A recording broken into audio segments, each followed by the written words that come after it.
What's going on, guys? In today's video, I'm covering 4 top solid dividend stocks that are currently in my portfolio and why I chose to buy them.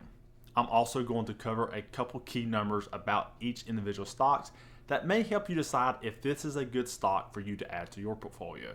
But before we get started, the only thing I ask that you do is go ahead and click that like button to help the channel out. The first stock I'm going to talk about is American Tower, or ticker symbol AMT.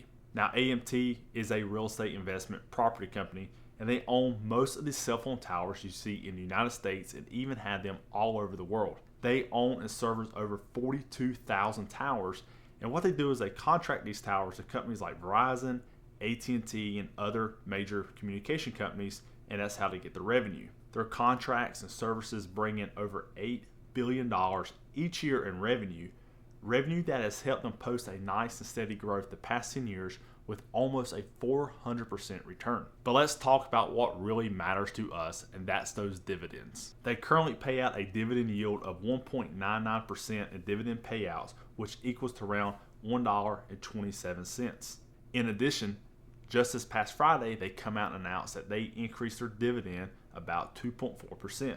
So unless you expect cell phones and cell phone tower and services to become non-existent, completely obsolete in the next 5 to 10 years, this company is in a position to continue to bring in that revenue, not only bring in that revenue, but to continue to grow and also pay out those dividends. The next company we're going to talk about is a health sector company, which is called Bristol Myers Squibb, or ticker symbol BMY. Now, Bristol Myers is a pharmaceutical company that has a wide variety of products. They are also a Fortune 500 company and brings in over $40 billion of revenue each year. They currently have a dividend yield of 2.98%, which equals to roughly 49 cents per share. Now, unlike AMT, they have had their shares of ups and downs when you look at the overall stock price for the past 10 years, and they've only posted a modest 130% growth. But here's what I like, and here's what really kind of separate, if you look at numbers, you kind of see what the big dogs in the game are doing. Back in February, Warren Buffett announced that they had picked up a large amount of Bristol Myers along with AbbVie, citing the dividend yield for the pharmaceutical company as one of the main reasons he bought in. If there's one thing I know is I'm not the smartest person on the earth. I'm not the smartest person when it comes to investing. But I am smart enough to realize that if major players like Warren Buffett are buying into these companies, it's for a good reason. Now, obviously, everyone has their own investment strategy and their own investment plan. So, of course, invest according to your own investment strategy or based off your financial advisor. But for me, I think this is a very good sign when major players like Warren Buffett are buying large amounts of these companies. History repeats itself, and they tend to be very successful when they do this. And then the third company is a energy-based company, which is also based out of Canada, called Enbridge, or ticker symbol ENB. Enbridge moves around 25% of the crude oil in North America and almost 20% of natural gas just in the United States through its extensive pipeline system. So for this one, I'm going to jump right into the good stuff. Enbridge has paid out dividends for the past 66 consecutive years, and their common shares have seen a compound annual growth rate of over 10% the past 26 years. Very, very impressive. They also have an impressive dividend yield of 7.2% that equals to around 83 cents per share. Now, similar to Bristol Myers, when you're looking at the 10-year span, Enbridge has posted just modest gains of around 16%, which is expected for energy companies due to the ups and downs with the markets. But even with all the talks about climate concerns, fossil fuels, the list goes on, depending on what day it is, Enbridge is still in a great position to not only sustain its financials, but to continue to grow in the next couple of years.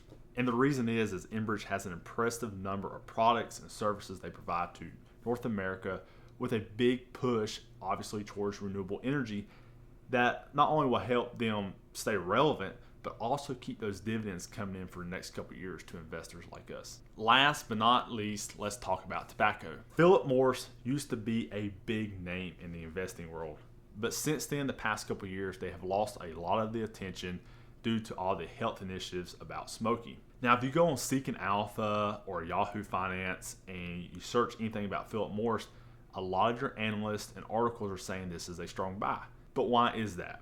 Well, the main reason is because of their dividends. Philip Morris has an attractive dividend yield, which is right now close to 5%, which equals to roughly $1.20 a share. Even with all the attention on smoking, Philip Morris has still been able to bring in an impressive amount of revenue each year, and that's because they're focused on alternative products to make them stay in the game and become relevant in today's market. Now, of course, most of these products are alternatives or smokeless tobacco products to include e-cigs. However, they have also focused on a newer industry that is about to take over the United States, which is these plants. Now, for the record, I cannot actually say the names of these plants. I can only show you a picture, because if I say the name, then YouTube flags the channel, I just send emails. It's just a bunch of road rules, so I just refer to reference to it as plants and show the picture, and well, you get the idea. Recently, Philip Morris invested over $20 million with an Israeli company that administers these medical plants by use of an inhaler,